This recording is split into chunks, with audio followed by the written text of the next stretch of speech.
In today's video, I'm going to tell you what is eczema, what causes it, and how do doctors treat eczema. Welcome to another episode of Doctor Says.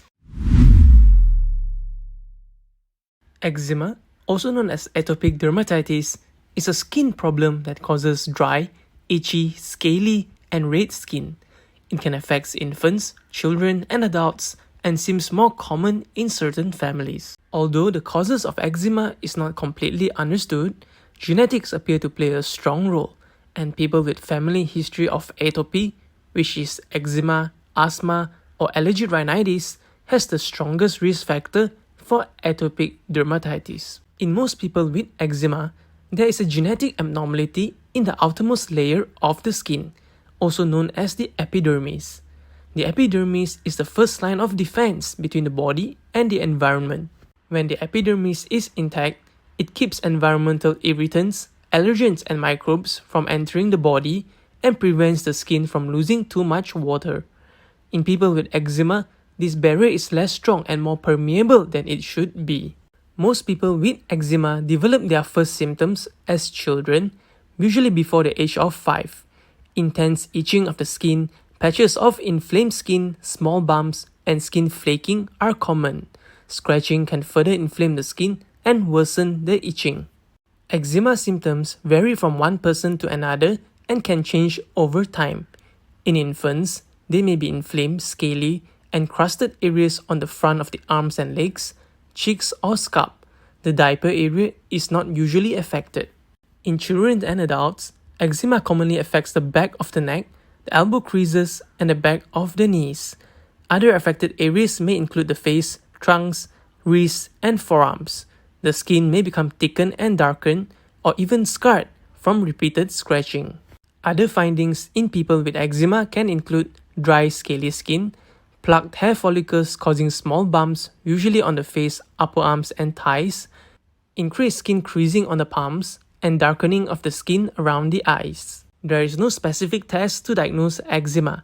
The diagnosis is usually based upon patient's medical history, symptoms, and physical examination. Now, for the treatment. Eczema is not curable, although it is possible to control your symptoms with a variety of self-care measures and medications. Firstly, one needs to identify any triggers and eliminate any factors that can aggravate your eczema.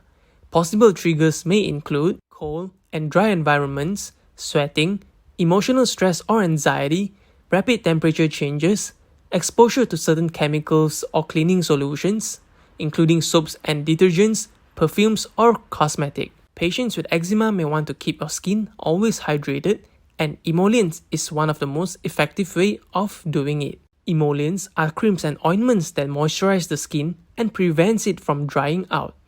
The best emollients for people with eczema are thick creams or ointments such as petroleum jelly or Vaseline.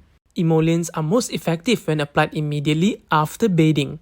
Emollients can be applied twice a day or more often if needed. When it comes to bathing, lukewarm bath or showers can hydrate or cool the skin, temporarily relieving itching from eczema. Apply an emollient immediately after bathing or showering to prevent your skin from drying out as a result of water evaporation. A word of caution: hot or long bath more than 15 minutes should be avoided since they can dry out the skin fairly quickly. Now for the treatment of skin irritation, your doctor may suggest a steroid, also called corticosteroid cream or ointment, if you have mild or moderate eczema. Steroid creams and ointments are available in many different strengths, and the least potent are often available in pharmacies without a prescription, and the most common example would be hydrocortisone cream 1%.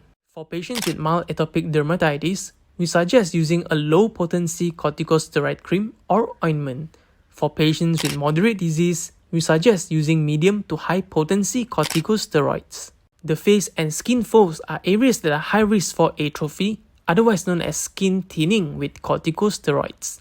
Initial therapy in these areas should start with a low-potency corticosteroid. For eczema involving the face or skin folds that is not controlled with topical corticosteroids, we suggest using a topical calcineurin inhibitor, example, tacrolimus. If all this doesn't work, other less commonly used treatments are ultraviolet light therapy or phototherapy, biologic medications like dupilumab, or immunosuppressive drugs, which are drugs that usually weakens your immune system.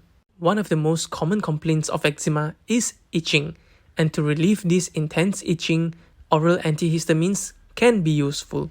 Over-the-counter antihistamines like diphenhydramine can cause drowsiness, and these may be especially beneficial for people who have trouble sleeping due to itching. Other non-sedating antihistamines such as cetirizine and loratadine may relieve itching without causing drowsiness, and both are available without a prescription in the United States. So there you have it, guys. This is all you need to know about eczema. Thank you for watching, and don't forget to subscribe, and I will see you next week.